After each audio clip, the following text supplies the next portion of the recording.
Bismillahirrahmanirrahim. Welcome to the next lecture of computer studies. In this lecture, we discuss about the internet, what is internet, and then we discuss protocols and standards. What are the protocols and standards? Why these protocols and why standards were made? हमारे क्यों बनाए गए थे, क्यों ये standards use किए जाते हैं और इंटरनेट क्या है, ये आज के हम लेक्चर के अंदर डिस्कस करेंगे। लेकिन मैं इसकी इंटरनेट की हिस्ट्री के ऊपर अपना टाइम नहीं वेस्ट करना चाहूँगा, ये आप लोग खुद इसको करेंगे डू योर सेल्फ। तो हमारा इंटरनेट क्या होता है, अभी हमने पिछले लेक्चर के अंदर मेरे बच्चों की discuss about the local area network, wide area network, SAN storage area network and MAN metropolitan area network. जब इन नेटवर्क्स को, यानी काफ़ी सारे लोकल एरिया नेटवर्क हो गए या हमारे पास वैन वाइड एरिया नेटवर्क्स हो गए, इनको आपस में कनेक्ट करते हैं, ठीक है, तो वर्ल्ड वाइड जो एक बड़ा नेटवर्क बनता है जिसको हम क्या कहते हैं, इंटरनेट कहते हैं। इंटरकनेक्शन, ये इंटरनेट जो आप लोग सुनते रहते हो कि हमने इंटरनेट से डाउनलोड किया, इंटरनेट से डाउनलोड किया, मेरे बच्चे ये इंटरनेट कोई हवा या हवाओं में चीज़ें नहीं होती या कहीं के जादू की छड़ी नहीं होती कि आप लोगों को इंटरनेट से चीज़ें आ जाएं। ये अगर कहीं किसी कंप्यूटर के ऊपर पड़ी होगी जो इंटरनेट से कनेक्टेड होगा, नेटवर्क से कनेक्ट होगा, तो आप सर्च करते हो, ठीक है, वो कंप्यूटर कनेक्ट होता है इंटरनेट के साथ और हमने उनको अलाउ किया। मैं अपने कंप्यूटर को इंटरनेट के साथ कनेक्ट कर सकता हूँ।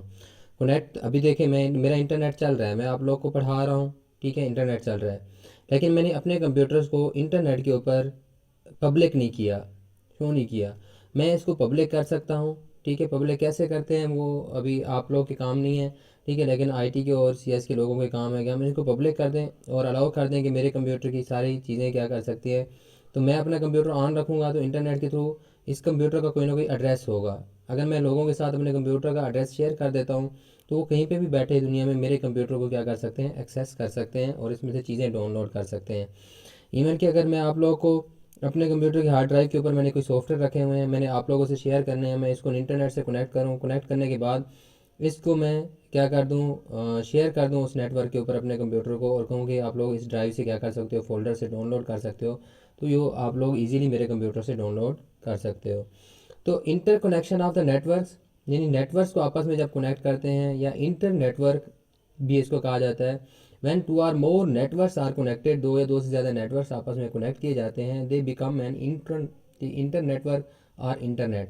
तो ये इंटर नेटवर्क या यही नेटवर्क के दरमियान जो आपस में कम्युनिकेशन होगी, एक तो हमारे पास कंप्यूटर्स के दरमियान आपस में कम्युनिकेशन थी तो हमारे नेटवर्क बना रहे थे, और इन नेटवर्क्स के दरमियान जब आपस में कम्युनिकेशन होगी डिफरेंट नेटवर्क के दरमियान, उसे हम क्या कहते हैं, इंटरनेट। तो जैसे कि यहाँ पे आप लोग देखें कि heterogeneous network made of the 4 vans and 2 lens. तो इसके अंदर हमारे पास ये सपोज ये एक लैन है, लोकल एरिया नेटवर्क हमारे पास मौजूद है, जैसे कि आप लोगों को यहाँ नज़र आ रहा है, ये एक लैन है, ठीक है, और हमारे पास दूसरा कौन सा है, ये एक लैन है, ये लोकल एरिया नेटवर्क। अब इसकी देखिए टोपोलॉजी चेंज है, इसकी टोपोलॉजी क्या है, चेंज है। ये हमारे पास स्विच्ड वैन है, दरमियान में हम क्या कर रहे हैं, वैन यूज़ कर रहे हैं। ये हमारे पास क्या है, पॉइंट टू पॉइंट मोडेम, जो हमने पीछे पढ़ा था कि हमारे पास पॉइंट टू पॉइंट वैन है। ये 2 वैन और एक 2 हमारे पास क्या है, 4 वैन्स एंड 2 लैन्स। तो 4 वैन और 2 लैन मिलकर क्या बना रहे हैं, ये एक इंटरनेट बना रहे हैं, ठीक है। इसके अंदर हमारे पास क्या है, ये स्विच्ड वैन है, ठीक है, और इसी तरह हमारे पास मोडेम पॉइंट पॉइंट वैन है। तो ये हमारे पास पॉइंट टू पॉइंट वैन है। तो ये हमारे पास जहाँ हम राउटर यूज़ कर रहे हैं, ये डिवाइसेस होती हैं, राउटर, स्विचेस और हमारे पास हब्स। तो हम इनको देखते हैं कि ये हमारे पास जो राउटर होता है, 2 डिफरेंट टाइप्स के नेटवर्क को आपस में कनेक्ट करने के लिए, जिनकी टोपोलॉजी क्या होगी, डिफरेंट होगी, आपस में हम क्या यूज़ करते हैं, राउटर ज़्यादातर क्या कर यूज़ होता है। और राउटर हमारी इंटेलिजेंट डिवाइस है, इसके पास हर एक का अगले का एड्रेस होता है। जैसे हब के अंदर पड़ा था, वो ब्रॉडकास्ट कर देता है, सबको सेंड कर देता है। राउटर ऐसा नहीं करता, राउटर एक स्पेसिफिक नेटवर्क को सेंड करेगा, यानी इस नेटवर्क से अगर कोई मैसेज जा रहा है, सपोज ये वाले लोकल एरिया नेटवर्क से किसके ऊपर आना है, इधर आना है, तो ये जब राउटर के पास जाएगा, राउटर के पास एड्रेस होगा, जब ये डेस्टिनेशन एड्रेस देखेगा तो इस वैन के थ्रू हमारे किसके पास भेजेगा, इसी नेटवर्क के ऊपर भेजेगा। तो चलें, ये एक अलग डिबेट है कि हम उसको नहीं पढ़ रहे। तो ये आपने देखे कि ये हमारे क्या बना हुआ है, एक इंटरनेट बना हुआ है। The internet has revolutionize many aspects of our daily life, यानी हमारे इंटरनेट की वजह से हमारी ज़िंदगी में कैसे इनकलाब आया। आप लोग गाने सुन सकते हैं ना, बहुत अच्छा इनकलाब आया, मूवीज़ देख सकते हैं, बहुत अच्छा इनकलाब आया। ठीक है, तो सबसे मेरे बच्चे ये भी सोच लें कि हम इंटरनेट के थ्रू पढ़ सकते हैं। ठीक है, अभी भी अगर हमारे पास प्रॉब्लम आई कोविड-19 की, आप लोग के पास प्रॉब्लम थी, हम इंटरनेट के थ्रू पढ़ रहे हैं, हमारे लिए इतना बड़ा मसला नहीं है। ठीक है, internet has revolutionised many aspect of our daily life. It has affected the way we do business as well as the way we spend our leisure time. इसने हमारी सारी चीज़ों को चेंज कर दिया है, हमारे बिजनेस स्टाइल को चेंज कर दिया। हम अपना फ्री टाइम पहले जो खेल कूद के बाहर गुजारते थे, ठीक है, गेम्स खेल रहे होते थे, फिजिकल गेम्स, तो अब हम बैठे मोबाइल्स के ऊपर क्या कर रहे हैं, गेम्स खेल रहे हैं, सोशल नेटवर्क यूज़ कर रहे हैं। ठीक है, यहाँ पे फेसबुक यूज़ कर रहे हैं। तो ये हमारे पास क्या है, इसने हमारी ज़िंदगी को चेंज कर दिया। जैसे मैंने आप लोगों को बताया था, internet convert the world into global village, इसने हमारे बड़े गाँव की तरह बना दिया है। The internet is a communication system that has brought a wealth of information to our finger prints, ठीक है, and finger tips and organize it for our use. कि हमें हर टाइम कहीं पे भी बैठे होते हैं, फिंगर टिप्स के ऊपर सारी इन्फॉर्मेशन हमारे पास मौजूद होती है, हम किसी भी टाइम उसको यूज़ कर सकते हैं। ठीक है, जैसे ये hierarchical organization of the internet, ये हमारे, मैंने आप लोगों को पहले बताया कि सपोज ये हमारे पास क्या है, नेटवर्क एक्सेस पॉइंट्स, ठीक है, नैप होते हैं, ये डिफरेंट कंट्रीज़ के दरमियान होते हैं। उसमें से फिर ये नेटवर्क, इससे कौन नेट लेवल लेते हैं, हमारे नेशनल आईएसपीज़, इंटरनेट सर्विसेज प्रोवाइडर, जो कि मैं आप लोगों को प्रीवियस लेक्चर के अंदर भी बता चुका हूँ। फिर ये नेशनल जो आईएसपीज़ होते हैं, जो इंटरनेट सर्विस प्रोवाइडर होते हैं, जो इंटरनेट की सर्विसेज प्रोवाइड दे रहे होते हैं। जैसे हमारे पास आईएसपी एग्जांपल दे लूँ कि हमारे पास वतीन है, ये एक आईएसपी है, इंटरनेट सर्विस प्रोवाइड करता है हमें। पीटीसीएल है, ये आईएसपी है जो हमें नेशनल आईएसपी हमें इंटरनेट सर्विस प्रोवाइड करता है। अब हमारे लोकल आईएसपी होते हैं, यानी वो पहले किससे लेते हैं, पीटीसीएल से इंटरनेट लेते हैं और फिर आगे मालूम में शेयर करते हैं, हमारे लोकल आईएसपीज़ होते हैं। ठीक है, तो ये नेशनल आईएसपी हमारे पास फिर किसको देते हैं, हमारे लोकल आईएसपीज़ को, और लोकल आईएसपीज़ फिर आगे नेटवर्क हमारे यूज़र को क्या करते हैं, नेटवर्क की सर्विसेज प्रोवाइड करते हैं। तो ये हमारे पास क्या है, प्रोटोकॉल्स एंड स्टैंडर्ड। तो आप होप सो आप लोगों को इंटरनेट की समझ आ गई होगी कि इंटरनेट क्या है। तो जब हम इंटरनेट से कोई चीज़ डाउनलोड कर रहे होते हैं तो कहीं हवाओं में, कहीं ख्यालों में, कहीं हम उससे नहीं ले रहे होते मेरे बच्चे, कंप्यूटर से ही आ रही होती हैं। प्रोटोकॉल्स एंड स्टैंडर्ड्स, प्रोटोकॉल्स क्या हैं, स्टैंडर्ड्स क्या होते हैं। In this section we define two widely use term, protocols and standards. First we define protocol which is synonymous with the rule sorry बच्चे, हमारे पास जब हम प्रोटोकॉल की बात करते हैं तो सिनोनिमस विद द रूल, कि हम इसका सिनोनिम्स क्या है, किसका सिनोनिम्स है, ये रूल्स का, कि हम जब भी प्रोटोकॉल की बात करेंगे it's mean a rule. Then we discuss standards, जब हम स्टैंडर्ड की बात करते हैं which are agreed upon rules, तो जिन एग्रीज के रूल्स के ऊपर हमारे पास लोग एग्री हो जाते हैं, हमारा क्या बन जाता है, स्टैंडर्ड बन जाता है। देखिए मेरे बच्चे, स्टैंडर्ड्स क्या होते हैं, मैं आप लोग को चले डेली लाइफ के अंदर भी एग्जांपल देता जाऊँ। आप लोगों ने काफ़ी सारी ऑर्गेनाइजेशंस के बारे में पढ़ा होगा, या कोई चीज़ लेने जाते हैं, परचेज़ करने जाते हैं, तो वहाँ पे लिखा होता है ISO 9001 सर्टिफाइड, ISO, ठीक है, ये सारे यानी इंटरनेशनल स्टैंडर्ड ऑर्गेनाइजेशन 1009, उनका लाइसेंस नंबर होता है, बताया होता है कि ये उस स्टैंडर्ड के मुताबिक ये सर्टिफाइड है। क्या मतलब है इसका मेरे बच्चे, डिफरेंट ऑर्गेनाइजेशन या डिफरेंट कंट्री के लोग मिलकर जब बैठते हैं, रूल्स बनाते हैं, ठीक है, वो रूल्स के ऊपर जब वो सारे एग्री हो जाते हैं, तो एग्री होने के बाद वो उसे क्या करते हैं, पब्लिक करते हैं। मीन कि वो एक उसको क्या बना देते हैं, स्टैंडर्ड बना देते हैं कि सब ने इसको क्या करना है, फॉलो करना है। ठीक है, जो भी बंदा उसको स्टैंडर्ड, जब आप कोई चीज़ परचेज़ करते हो मार्केट में तो कहते हो ये स्टैंडर्ड की चीज़ है। क्या मतलब चीज़ स्टैंडर्ड की चीज़ है, मीन कि वो जो रूल्स डिफाइन है। सपोज हम एक स्टैंडर्ड बना लेते हैं, अब आप लोग सारे घर में बैठे होंगी, मेरी प्यारी प्यारी बच्चियाँ भी घर में होंगी, वो खाना बनाती हैं, तो हम खाने बनाने का स्टैंडर्ड ले लेते हैं जी। आप लोगों ने 5 kg चिकन पकाना है, तो उसके अंदर जी आपने कितना घी डालना है, मीन के 1/2 kg या 1 kg जी, उसके अंदर क्या डालेंगे, हम ऑयल यूज़ करेंगे। ठीक है, और इसी तरह हम उसके अंदर साल्ट कितना यूज़ करेंगे, पेपर कितना यूज़ करेंगे, तो ये एक हम एक चीज़ बना देते हैं। अब वो सारी हमें एक स्टैंडर्ड रेसिपी, मीन के सारे उसके ऊपर एग्री हो जाते हैं भी, ठीक है। अब वो हमारे पास क्या बन गया, एक हम सारे जब उसके ऊपर एग्री हो गए तो हमारे लिए एक स्टैंडर्ड बन गया। अब जो भी उसको फॉलो करेगा, यानी वो हमारे उस स्टैंडर्ड को क्या कर रहा होगा, फॉलो कर रहा होगा, वो उसके मुताबिक, उस रूल के मुताबिक हमारी स्टैंडर्ड की चीज़ बना रहा होगा। अब चाहे हमने स्टैंडर्ड गलत बनाया है तो किसी ने उसके मुताबिक गलत बना दिया है, किसी ने जो है ना हमारे पास जैसे भी बनाया है, अगर उन चीज़ों को उसी तरह यूज़ कर रहा है जैसे हमने बना दी हैं, तो वो हमारे पास क्या कहलाएगा कि उस स्टैंडर्ड के मुताबिक उस चीज़ को बना रहा होगा। तो जो ऑर्गेनाइजेशन हैं हमारी इंटरनेशनल ऑर्गेनाइजेशन जो स्टैंडर्ड बनाती हैं, अगर कोई कंपनी कोई चीज़ बनाते हुए उनकी उस रूल्स को फॉलो कर रही है तो वो आगे चेक करते हैं। चेक करने के बाद अगर उसके रूल्स को फॉलो किया जा रहा है, उसके मुताबिक बना रहे हैं, तो वो एक सर्टिफिकेट दे देते हैं कि भाई ये आप हमारे इस स्टैंडर्ड के मुताबिक बना रहे हो, तो हम आपको सर्टिफिकेशन देते हैं। तो इसलिए वो लिखा होता है ISO 9001 सर्टिफाइड। तो ये उन रूल्स को उन स्टैंडर्ड के मुताबिक क्योंकि वो चीज़ें बना रहे होते हैं, तो इसलिए वो सर्टिफाइड होते हैं। तो आप लोगों को मेरे ख्याल में स्टैंडर्ड की भी समझ आ गई होगी। तो इसलिए स्टैंडर्ड बनाए इसलिए जाते हैं ताकि ये वाइडली क्या किया जा सके, इसको पूरी दुनिया में अडॉप्ट किया जा सके। जैसे आप लोग के फिजिक्स पढ़ते हैं या कोई भी स्टैंडर्ड इंटरनेशनल SI यूनिट पढ़े होंगे। इसका क्या मतलब है SI unit, standard international unit, यानी कि वो यूनिट जो पूरी दुनिया में लोगों ने क्या किया, जिसके ऊपर एग्री हुए, ठीक है, वो हमारे पास क्या है, स्टैंडर्ड इंटरनेशनल यूनिट कहलाते हैं। कि जैसे हमारे पास ये कि इतना वज़न होगा तो इसको हम 1 kg कह देंगे, ये सारा एक स्टैंडर्ड बने हुए हैं। ठीक हो गया। तो हमारे पास हमने ये देखना है कि स्टैंडर्ड हमारे पास क्या होते हैं और रूल्स क्या होते हैं। जैसे हमारे प्रोटोकॉल, व्हाट्स अ प्रोटोकॉल, जैसे कि इंसान की ज़िंदगी में ह्यूमन प्रोटोकॉल, इंसान के जो है क्या होते हैं, कुछ रूल्स होते हैं। जैसे यहाँ व्हाट्स द टाइम, टाइम क्या है, ये हमारे पास एक रूल है कि हमने जब पूछना है तो यहाँ पे क्या लगाना है, क्वेश्चन मार्क लगाना है। आई हैव अ क्वेश्चन, ठीक है। इंट्रोडक्शंस, हमारे पास स्पेसिफिक मैसेज सेंड, यानी कोई खास मैसेज जब सेंड हो रहा है। Specific action taken when the message receive, जब मैसेज रिसीव होगा तो वो वापस एक्शन भी उसी के हिसाब से आता है। और अदर इवेंट्स। नेटवर्क प्रोटोकॉल्स क्या होते हैं, machines rather than human. Network protocols के अंदर, नेटवर्क के अंदर हमारे पास क्या होती हैं, मशीन्स होती हैं, ना कि हमारे क्या होते हैं, ह्यूमंस तो नहीं बैठे हुए ना। All communication activities in the internet govern by the protocol. Internet के ऊपर जितनी भी कम्युनिकेशन हो रही है, मैसेज सेंड हो रहे हैं, रिसीव हो रहे हैं, वो किसी न किसी रूल्स के तहत होते हैं। जैसे मैं अभी आप लोग समझाऊंगा तो आप लोगों को क्लियर हो जाएगा। प्रोटोकॉल डिफाइंस फॉर्मेट, प्रोटोकॉल मेरा फॉर्मेट बताते हैं। ऑर्डर ऑफ मैसेज सेंड, के किस फॉर्मेट में मैसेज सेंड होगा, मैसेज का क्या फॉर्मेट होगा, और इसके बाद वो जो किस ऑर्डर में क्या होंगे, सेंड होंगे। Receive among the network entities, network and action taken on the message transmission, जब मैसेज सेंड होगा तो कौन सा एक्शन होंगे, reception.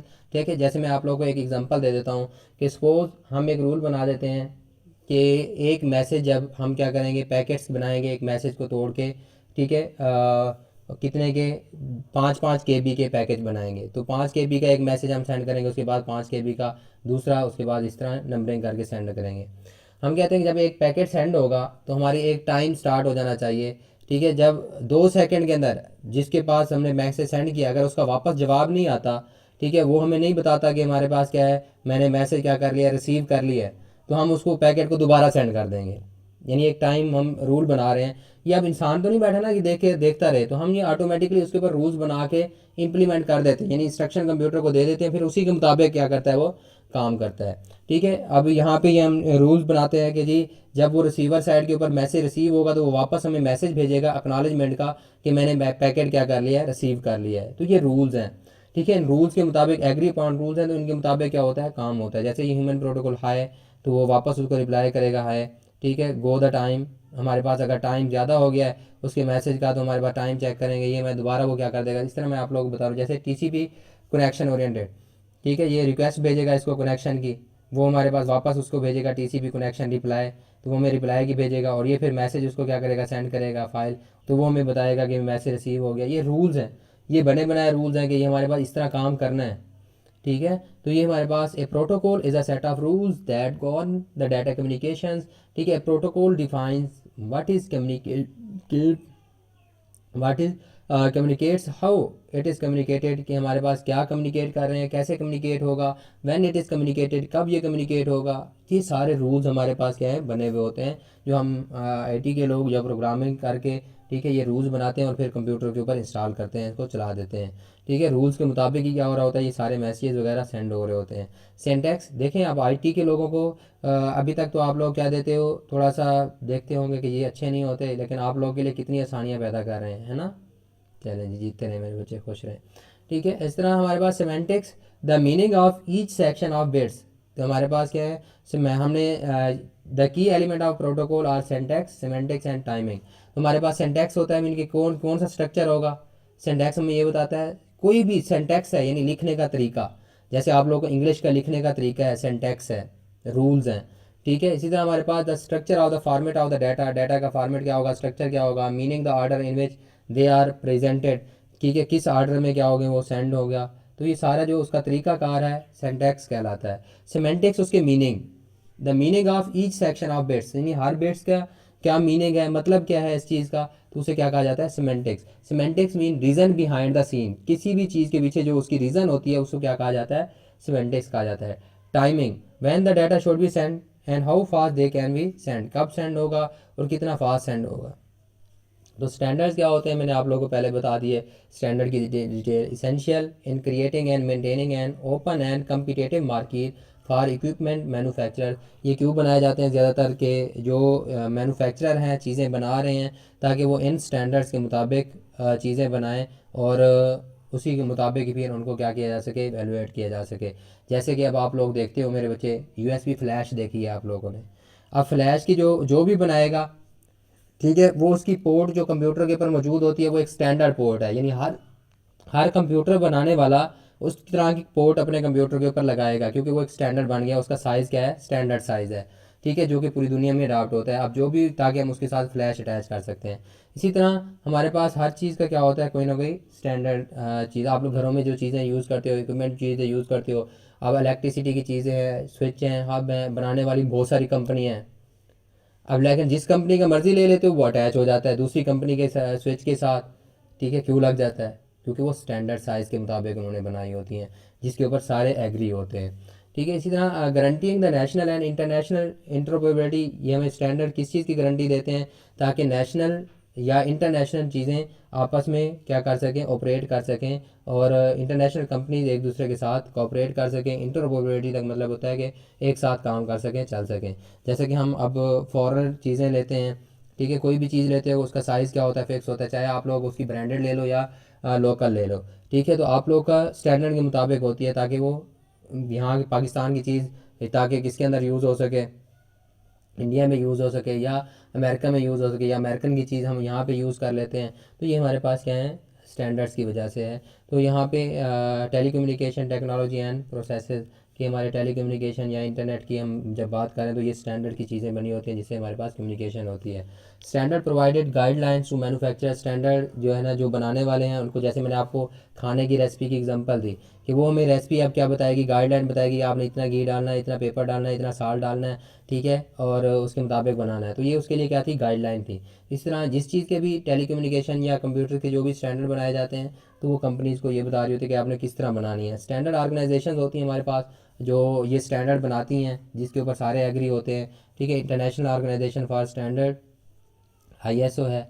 International telecommunication union, telecommunication standard, ITUT, ये है हमारे पास एक ऑर्गेनाइजेशन है, ठीक है। उसके बाद consultative committee for international telegraphy and telephony, CCITT, ये हमारे पास क्या है, consultative committee for the international telegraphy and telephony के हमारे पास क्या, अमेरिकन नेशनल स्टैंडर्ड इन, हमारे पास institute ANSI, institute of electrical and electronics engineering, IEEE, electronics industries association, या ये मिलकर क्या बनाती हैं, ये काफ़ी सारी ऑर्गेनाइजेशन हैं जो स्टैंडर्ड्स बनाती हैं और इनकी स्टैंडर्ड्स को पूरी दुनिया में क्या किया जाता है, रिकगनाइज़ किया जाता है, यूज़ किया जाता है, फॉलो किया जाता है। तो आई होप कि आप लोगों को इंटरनेट का और हमारे पास इंटरनेट के ऊपर जो कम्युनिकेशन हो रही है तो किसी न किसी प्रोटोकॉल या स्टैंडर्ड्स के थ्रू हो रही होती है। तो ये आप लोगों को समझ आ गई होगी, स्टैंडर्ड्स क्या होते हैं, प्रोटोकॉल्स क्या होते हैं, ये समझ आ गए होंगे। स्टैंडर्ड ऑर्गेनाइजेशन कौन सी हैं जो आप लोग के लिए ये स्टैंडर्ड्स बनाती हैं। I hope this lecture produce lot of awareness in the among the students. तो मेरे बच्चे, आप लोग को इन तवज्जो के साथ आप लोग ये लेक्चर अगर सुनते रहेंगे तो आप लोग को बहुत फ़ायदा होगा। अभी हमने बहुत कुछ पढ़ना है, बहुत कुछ चीज़ें हमारी रहती हैं, ठीक है, जिस वजह से मैं थोड़ा सा स्पीड अप कर रहा हूँ ताकि ये थ्योरेटिकल चीज़ें मैं इनको वाइंड अप कर लूँ, कोई चीज़ हमारी रह ना जाए, और ताकि हम प्रैक्टिकल की तरफ मूव कर सकें। जितना हम जल्दी प्रैक्टिकल की तरफ मूव करेंगे उतना हमारे लिए क्या होगा, फ़ायदा होगा। Wish you best of luck for your upcoming lectures. तो अपना फीडबैक देना मत भूलिएगा, कमेंट कीजिएगा, लाइक कीजिएगा। अगर आप लोग समझते हैं किसी का फ़ायदा हो सकता है तो शेयर कीजिएगा अपने दोस्तों के दरमियान, कहीं पे भी वो पढ़ रहे हैं, हो सकता है कि मेरे लेक्चर्स सुनने की वजह से उनका भी क्या हो, फ़ायदा हो। तो आप लोग के लिए भी, ताकि क्योंकि ये एक सदका जारिया है। जब आप किसी के पास किसी को कोई चीज़, किसी का फ़ायदा होगा तो आप लोगों को भी उस चीज़ का सवाब होगा। और मुझे हमेशा की तरह मेरी एक रिक्वेस्ट सिर्फ कि आप लोगों से मुझे दुआओं में याद रखिएगा कि अल्लाह ताला मुझे मेरा फ़र्ज़ अदा करने की तौफीक दे। अल्लाह ने कहा, जीते रहें, खुश रहें। अल्लाह हाफ़िज़।